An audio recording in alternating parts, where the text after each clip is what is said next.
solid niggas left, but it's not enough. Few bitches that are really step, but it's not enough. Say you bigger than myself, but it's not enough. I get on their ass. Yeah, somebody gotta do it. I made them niggas mad. Yeah, somebody gotta do it. I take the G pad. Yeah, watch a nigga do it.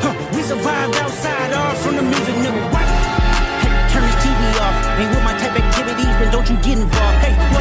How many shit I seen them all. Take a risk or take a trip. You know I'm tripping for my dog. Who even live? Tripping sergeants and routines for the get back. This revolution been televised. I fell through with the knickknacks. Hey, young nigga, get your chili up. Yeah, I admit that. Hey, black out if they act out. Yeah, I did that. Hey, what's up, though? I hate a bitch that's hating on a bitch and they both hoes. I hate a nigga hating on them niggas and they both broke. If you ain't coming for no chili, what you come for?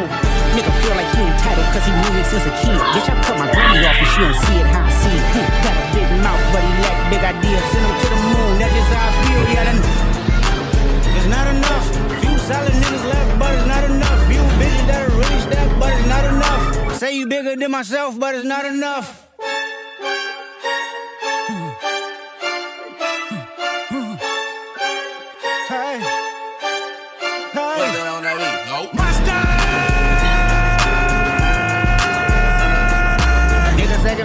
Somebody gotta do it. Got my foot up on the gas, but somebody gotta do it. Turn this TV off, turn this TV off. Turn this TV off, turn this TV off.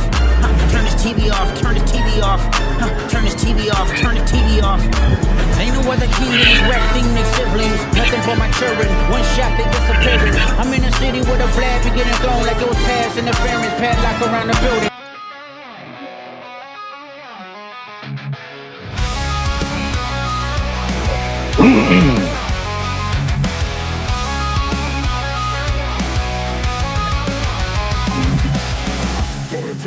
Nothing changes. All I want is a moment to think clearly, but thoughts come unrelenting, consuming every waking moment. My mind blinds me and I can't escape. I shout for help, but no one hears me. One day I feel I'll just disappear. Lost in this chaos, I'm searching for. What's up, everybody? It's John Escudero. I'm here running this solo for the Backlash post show.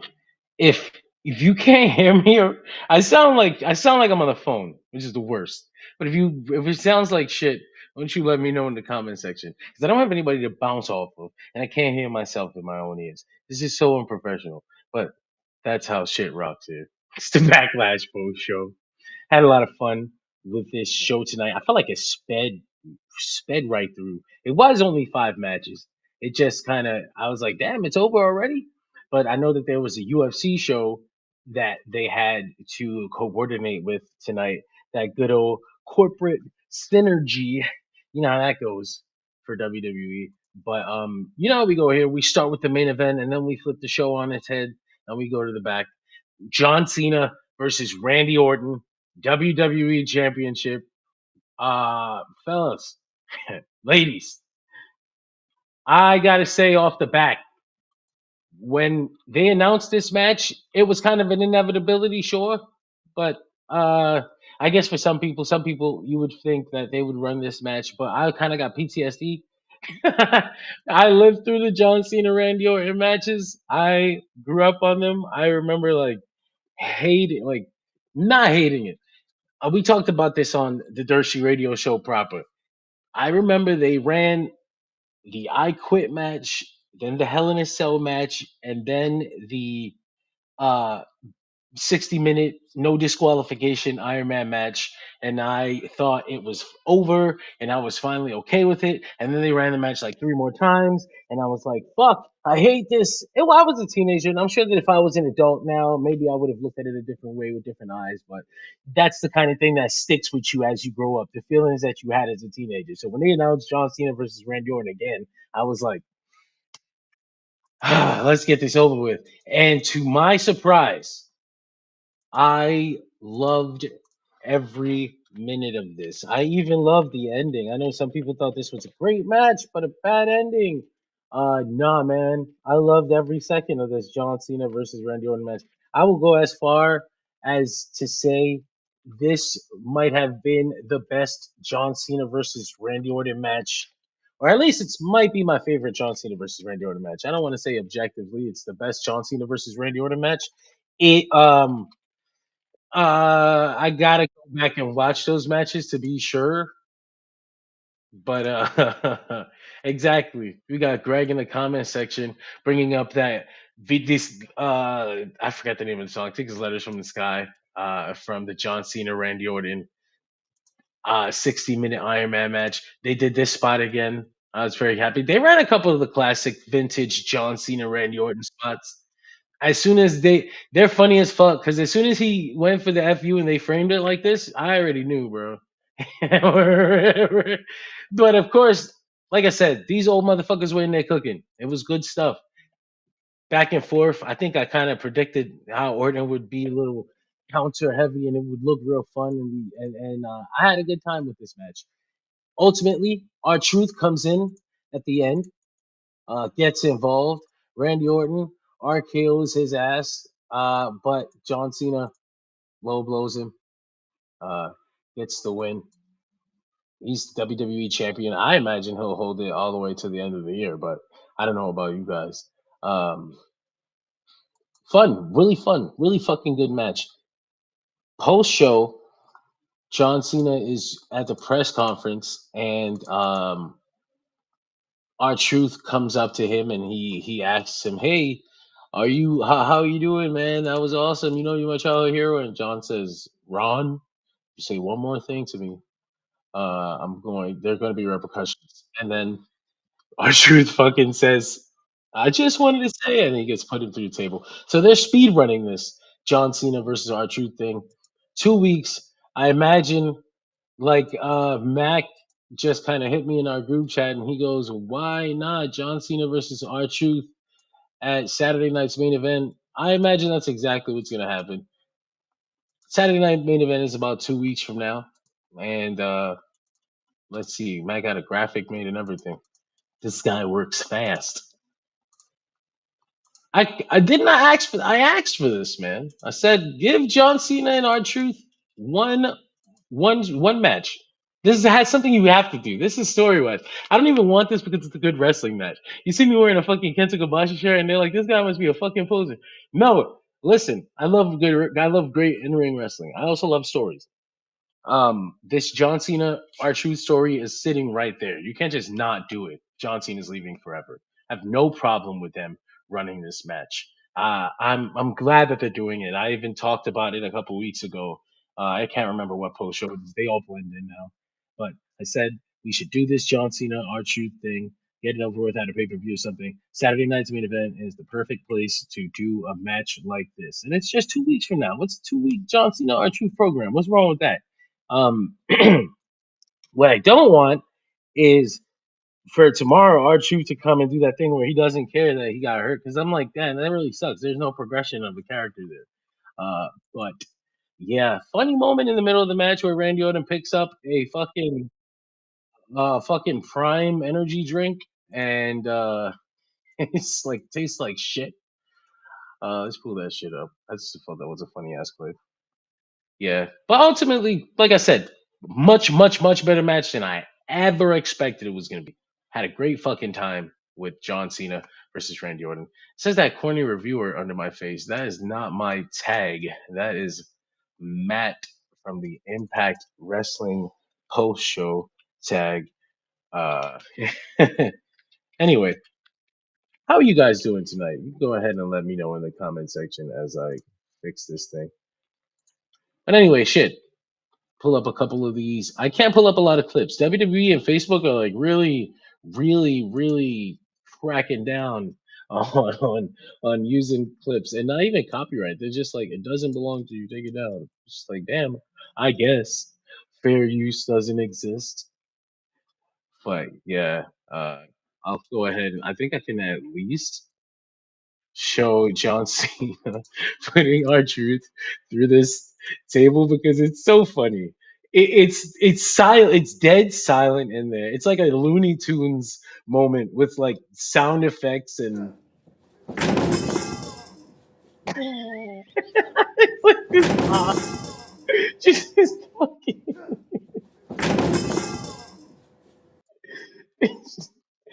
This is fucking crazy.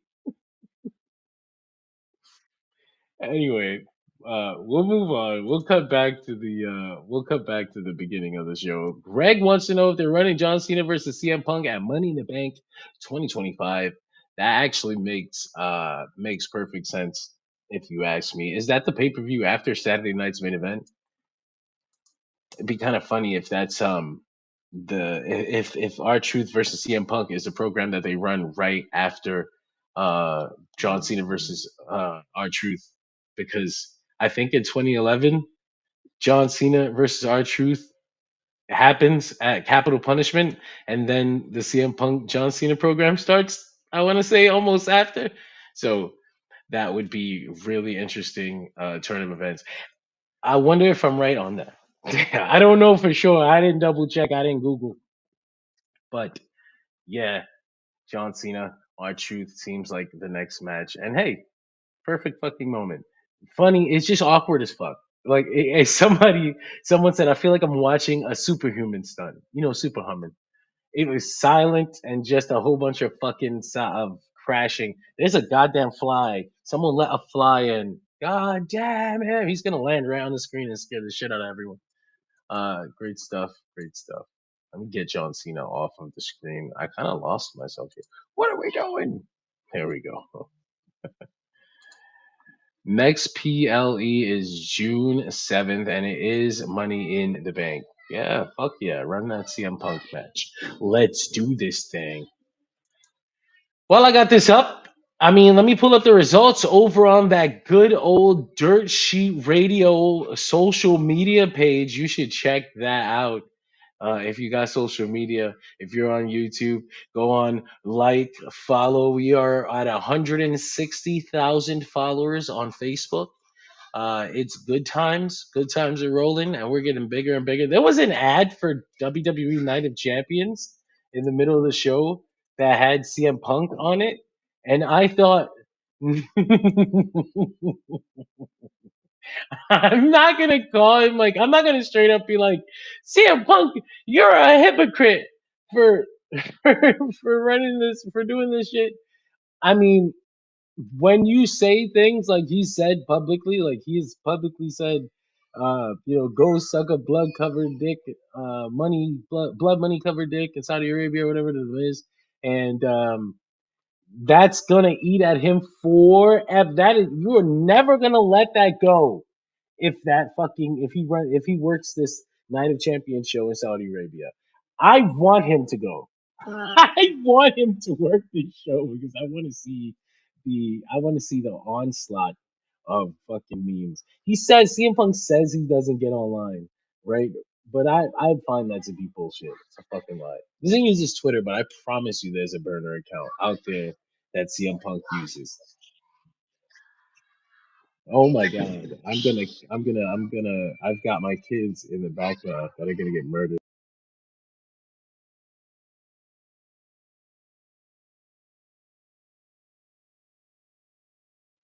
Anyway, that happened.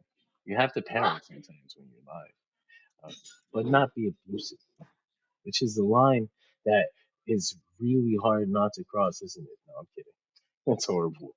That's so horrible. It's easy not to abuse your kids. Just don't. Anyway. Don't force them to watch any Saudi Arabia WWE shows. No, I'm kidding. I'm not on one of those. I'm not one of those people that just because they're when they first started, they were like non-canon house shows, and I was like, I'm not watching this. This is a waste of my time. It's airing in the middle of the day. I didn't have like a stance against the Saudi Arabia shows. I thought that if it's not like North Korea, where like in WCW and New Japan they ran that North Korea show and they fucking almost forced all of the audience to be there by gunpoint. You know, like I'm exaggerating, but not that much. If the Saudi Arabia shows weren't like that, then I had no real problem with it. Like I'm not gonna be like, oh, I hate these. I hope they don't happen. I'm just like, it is what it is. Like governments, all governments are like, blood money if you really, really think about it. So WWE takes money from all governments to run their shows now. Like that's a thing that WWE does. Governments bid to give them part of their tourist funding so the WWE can come to their towns and generate money and interest in the area. And objectively, this is another government doing exactly that same thing. So I've never had like a real issue with it. And now that they're like fully canon, and even though it's like kind of not like last year they ran that crown jewel shit, and Cody and Gunther did this program, and they got these big belts that never show up on TV anymore, and Liv got that big belt, and they got these rings they never wear. So like, like, eh, let's see what Night of Champions looks like. We'll see what Night of Champions looks like. But we gotta go back to the beginning of the show. That's right. Jeff Cobb debuts. Jeff Cobb is here. Uh, the show opened with the United States Championship Fatal 4-Way. When there was like a leak, not a leak, but before shows, there's always a program, like a rundown that comes out that says what order the matches is going to be. And all the dirt sheets reported it was going to be Dominik and Penta opening the show, and then Jacob Fatu and Drew McIntyre. The whole fucking thing that leaked was wrong. Anyway, is essentially what I'm going to say. It was all wrong. And I don't know if that's because the sheets just weren't on their shit, or because WWE put that out there so that people wouldn't suspect Jeff Cobb because of the placement of the Fatal 4-Way match.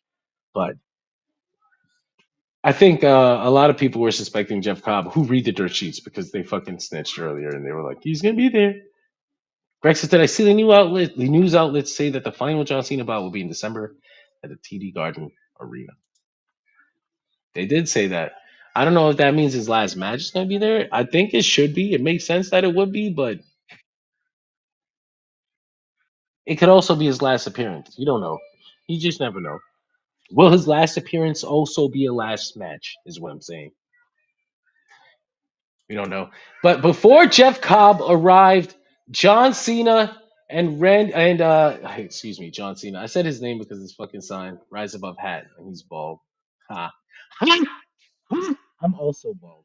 I can't afford a hair uh transplant like he can. So I'm just gonna talk shit from my couch with my bald, poor ass.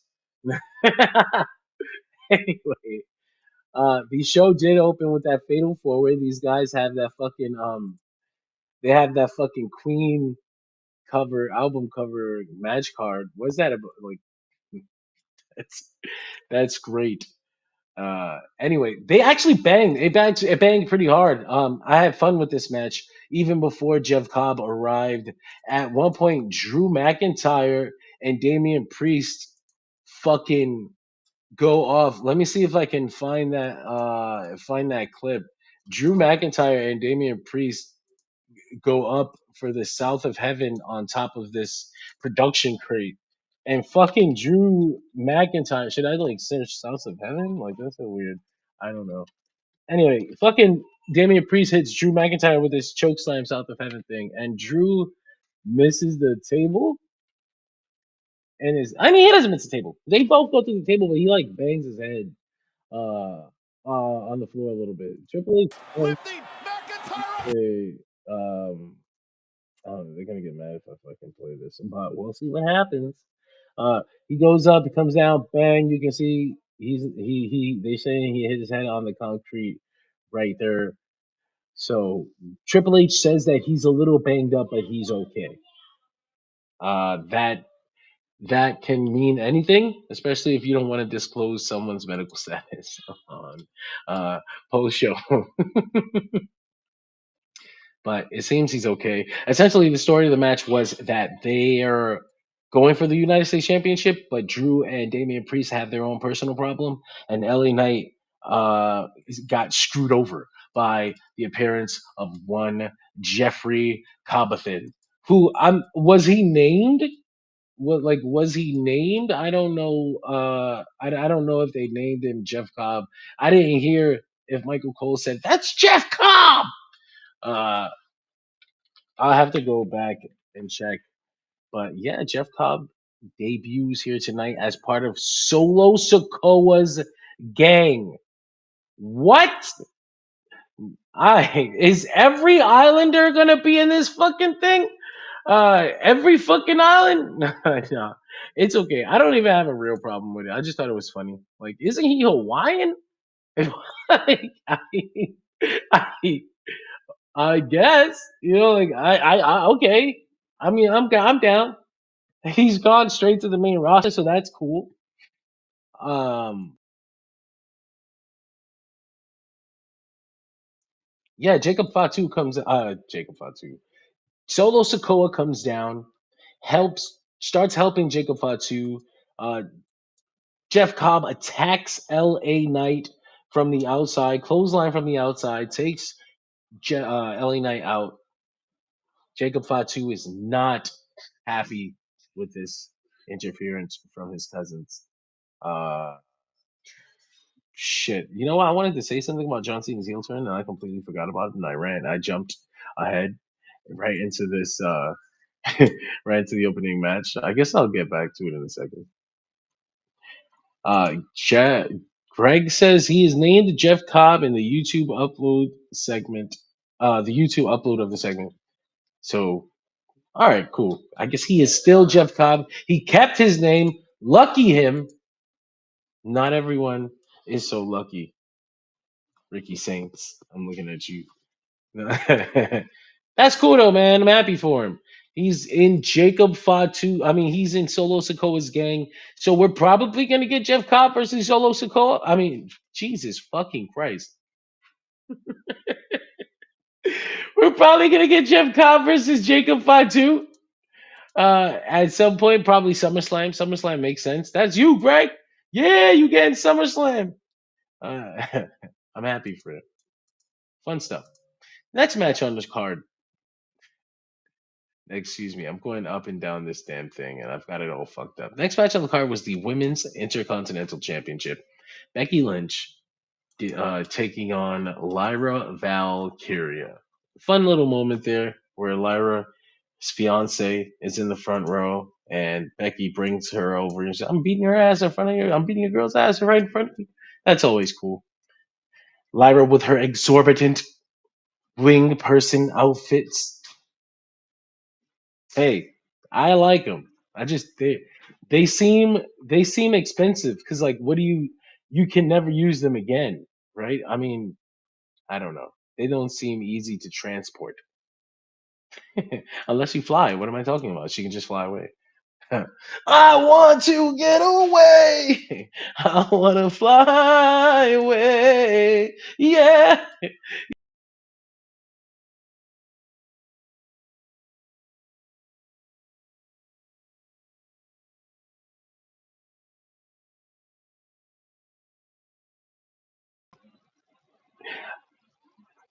I've been informed that I'm not allowed to sing.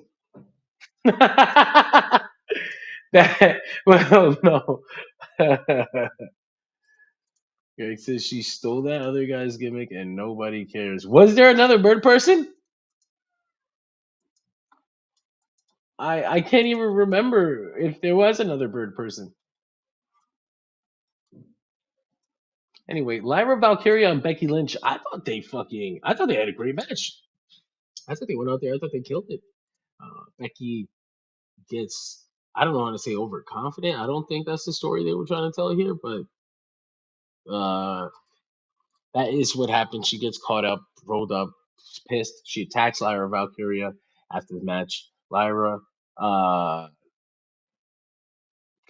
she just kind of gets beat up and then she gets up afterwards after the match and she's good. I'm good. The crowd is cheering for her, but she did get her ass beat by Becky Lynch after this match, so I expect a rematch down the line. Oh gosh.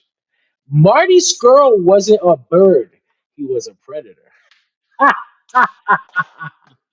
Anyway, we move on from the women's intercontinental championship match. I will say that that was the best women's intercontinental championship match so far, overtaking the Dakota Kai match. We will miss you, Dakota Kai, until we see you again on television. I imagine she'll go to AEW. I don't know why people would have an issue with that, but yeah, I imagine that's where she'll go. Good stuff, though. Good stuff for the women's division here. I thought Bailey would show up for sure. I thought Bailey would show up and get Lyra, get Lyra's back, but no such luck. Bailey must be salty. Anyway, look, we followed that shit up with Dominik Mysterio versus Penta. Dom comes out with an outfit that Michael Cole says is a tribute to uh, Dominic's godfather and Rey Mysterio's longtime rival, Psicosis, during his Nico de Emilianato days. Which that's what they told me. I honestly I can sound like I know what I'm talking about, but Lucha is a blind spot for me. Somebody should just dump me like a whole fucking match list of lucha stuff that I need to see. Like you need to see because I know there's like lucha stuff that's like violent from the past. Like I love that. I love wrestling from the early days that I was not aware was that good.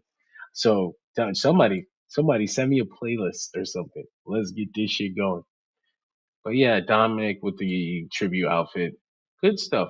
I love that he's paying tribute to the lucha past, and he's doing it like a heel, like I'm better than all of them. That's why I'm dressing that way. But in reality, he's just paying tribute to the great luchadores of the past. And even though he didn't get to wear a mask, he is in direct lineage of one of the greatest luchadors of all time. So, like, does he count? Is Dominik Mysterio a luchador? Not all luchadors wear masks. But I think even the ones that don't wear masks started with masks. Is Dominic Mysterio a luchador? That's a good question. uh, fuck. I would say yes. I would say by blood. I'm a pimp by blood, not relation. So like, right by Jay Z logic, Dominic is a luchador, and I'm gonna say yes. I'm gonna say yes, and not only that, I'm gonna say if he ends his career in a mask, even though he did it backwards, then he'll definitely then he'll cement it objectively. But as far as I'm concerned, Dominic Mysterio is a luchador, but he's never wrestled in a Mexican promotion. No, I guess you would have to wrestle in a Mexican promotion at least, right? But there were luchadors from the Bronx. No, I don't know. Wearing a mask doesn't make you a luchador, right? It's wrestling in Mexico that makes you a luchador. So I guess Dominic doesn't count. I just talked myself in a circle. Anyway, getting back to the actual fucking match. Dominic Mysterio, he's out with the Judgment Day for his entrance, but they weren't out there during the match. They they came out afterwards. Pentagon did a great job here tonight. They both did for the time that they had. The Judgment Day does get involved, and Finn Balor hesitates, and he runs out to get a chair instead of like JD grabs Pentagon and holds him so that Finn can punch him in the face. But Finn is like, no, no, no, I'm gonna go get a chair, and he like hesitates on purpose so that they can get caught. Is what they were trying to do here. And then they do get caught, they get thrown out, and then Finn runs back down to distract the ref for, I don't believe it was to help Dom. I think he was down there to fuck Dom over, and he was surprised when, excuse me, I got that up here. He comes back down to distract the ref, and like I said, I think he was trying to fuck Dom, and he was surprised when El Grande Americano headbutts Pentagon with the loaded weight mask and costs him the victory. Um, Gran Dominicano has now attacked Penta. He's now attacked Phoenix. He's attacked Rey Mysterio. He's taken out all these luchadors. People have like a problem with it. I don't have no problem with El Gran Americano. I just think it's ironic and funny. They do shit on purpose and it's funny as fuck and they're trolling. And I don't want to say that they're evil for it. I would say it's I think it's funny because it's kind of tasteless. So Only sometimes, not always. It isn't tasteless inherently. It's just like it's funny as fuck. He won the Speed Championship by beating Dragon Lee on May 5th on Cinco de Mayo, which is funny and something that only a non-Mexican person would think of because like a lot of Mexican people that I know don't even celebrate that. They're like, what the fuck? Uh, it's just like a day, but it's cool. It's funny. I think it's funny that he's went to Mexico, learned the Mexican dark arts as a luchador, and is now attacking all the luchadors in WWE, and they're doing an angle. That's funny as fuck to me. And Chad Gable's a good wrestler, and he did a goddamn 450 inverse knee splash thing. That's great. Anyway, moving on. Pat McAfee versus Gunther. Da, da, da, da, da. We'll get we'll get those graphics up in a second. I'm sorry. I didn't mean to say. I can't help myself. I'm a musical person. You'd be surprised. Anyway, I don't know how I feel about this. I mean, it wasn't technically bad, right? I don't know how I feel about Pat McAfee getting that much offense in, being an announcer, not a non-wrestler. Like he was dodging chops and shit. I'm like, there are wrestlers that don't do that. Why is Pat McAfee better than Akira Tozawa? I just have severe like power scaling issues. That's that's my thing. That's my main issue. Like, why is Pat McAfee better than Otis? Like, I mean, like, if he's that good, then why is he at the announce desk? You know what I'm saying? All right. I'm gonna be a picky IWC fucking nerd here. All right. One, my power scaling issue. Why is Pat McAfee able to dodge and withstand things that wrestlers on the roster can't? Like he's able to almost escape Gunther's choke. Are you fucking kidding me? Okay, that's one thing. Then he comes out here and wrestles in pants and sneakers. Wha- All right, listen, hear me out. He's not working the announce desk tonight, right? So it's not like he got up out the desk and had to fight in pants and sneakers because it's impromptu. He had days to prepare for this match. And he's okay, he's not scared of Gunther, fine. He's in defiance of Gunther, fine. But you would think that within the rules of professional wrestling, there's like gear that you have to wear as a non wrestler. You can just go out there in pants and sneakers. Nobody like when he wrestled before, did he not have shorts and shit? So are you telling me is he's so in defiance of Gunther and he's so confident in his abilities against this man? And almost right. For those first couple minutes, he was dodging and moving and doing shit that wrestlers on the roster have not been able to do with Gunther. I'm just like, I was just watching this and I was like, I hate this. Greg says because he played in the NFL, he gets to be booked with legit athlete power. So he gets a plus 10 buff. I just don't. It was just like, whatever. Like, I didn't hate, like I said, the match wasn't technically bad. Pat McAfee botched one time. It was funny, but he got right back up and Gunther was like, I swear, Gunther was like, hit me hard, fuck it. Um, it wasn't bad. I was just like, I hate seeing Gunther do this stuff. I've seen people say, well, this is great for him because he's working with a celebrity. I mean, I guess. Listen, it is what it is. The story here is that that Pat McAfee had been yeeting and pro Jey Uso for way too long, and Gunther's like, "Fuck y'all, that bullshit cost me the belt or whatever." He didn't say it cost him the belt, but he's like, "Fuck that," and so he attacked the announcers, and Pat McAfee did not stand for it. Fine. It is what it is. I don't got no problem with that. It's a good story they told. I'm just like, this doesn't interest me. I don't know. It was what it was. And then, so like I said, I made fun of it. People got mad at me. Anyway, that was the match. After Michael Cole actually during the match tried to cost Gunther, gets physically involved, grabs his foot and all that good stuff. Gunther pulls his ass into the ring, tries to kill him. Pat McAfee saves him. Ultimately, Gunther chokes Pat McAfee out. Pat almost escaped. He did not. Gunther respects Pat McAfee after the match. And I'm just like, fuck you! Like, fuck you! Anyway, it is what it is. It wasn't technically bad. Objectively, there was nothing wrong with it. Subjectively, I think this sucked. 2 stars. And that's how star ratings work.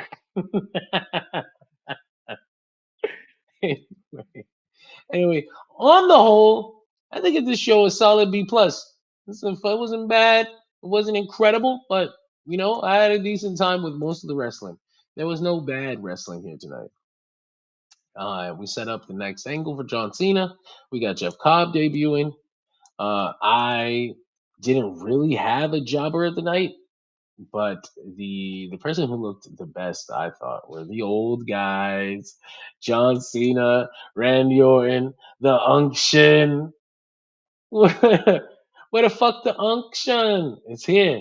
John Cena and Randy Orton went out there, and like I said, all right, this John Cena heel turn as a whole, it hasn't been hitting the way I wanted it to hit, and I can probably pinpoint a couple of things that I don't like personally. One is that every week it sort of seems like it's the same promo. And it's always good and it's always personalized to the area that they're in and the arena that they're in and the the way that he's interacting with that particular audience. Like, so it's technically different, but this it's the same message, which is like, you guys are the reason that I'm like this, and this is why I'm like this. But what is it that you like? And then I guess that's what you get in these matches. And you got more of a character moment with him and R Truth at the press conference than you have on WWE television in a while. Where he looks at R Truth and he says, like, if you say one more thing to me, there's gonna be repercussions. And then R Truth just tries to say something, and he grabs him and he attacks him instantly. And that's like, whoa, we haven't seen that from Cena. Like, we haven't seen his character change. We've seen him tell us, he's told us that this is why he's changing, and he's been cowardly in matches. Like, he's changed when he's wrestled. He hasn't changed as a person. We haven't seen that moment yet until now with our truth, and I think now this feud with our truth is going to give us a chance to see a couple more of those character moments, and maybe CM Punk will do some more of that, do some more development on that, and he's good with character stories like that. But as of now, it had pretty much been John Cena coming out and saying, "This is why I'm this way. It's you fans," and then a wrestler coming out and saying, "Hey man, stop bitching," and then John Cena gets laid out, and then John Cena wins the eventual match. So it's like, okay. And like I said, now we get this R-Truth moment. Now we get this R-Truth feud. We will see. Greg says Jobber tonight is Jay Uso for being world champion and not on pay-per-view. PLE. I guess we gotta give that to EO too. I don't want to give it to EO, bro. Stop it. No, she's been having a great year. He did get announced. He did get announced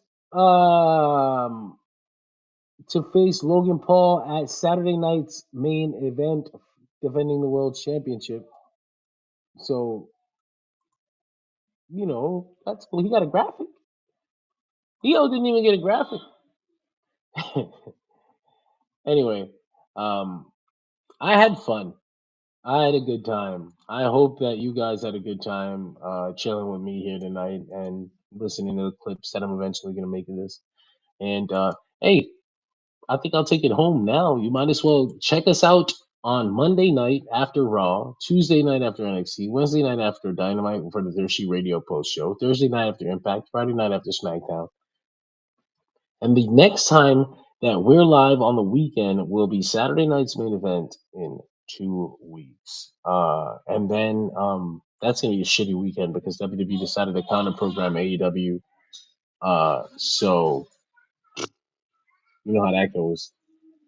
I'm gonna have to run a whole ass. I don't know what the fuck I'm gonna do there, but we'll figure it out. This is Jersey Radio, bitches.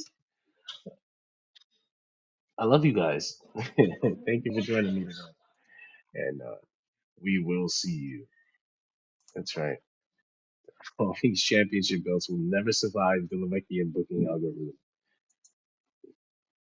You're absolutely right. Have a good night, ladies and gentlemen. We'll see you next week. I don't even have my thank you graphic. I'm sorry. Here's Chef Cobb.